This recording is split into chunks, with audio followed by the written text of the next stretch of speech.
ខ្លួនណាម៉េចទេចេះតែញ័រជើងញ័រដៃក្រោកឡើងអង្គុយតែភ័យក្រមុំហើយគេធ្វើម៉េចទៅធ្វើម៉េចទៅបើ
ក្រមុំបាត់ធំបណ្ណានៃ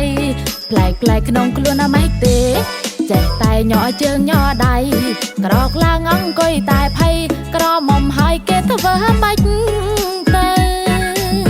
ធ្វើម៉េចទៅបើ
ទៅវត្តណាទៅមហោបណ្ដាគ្នាទៅ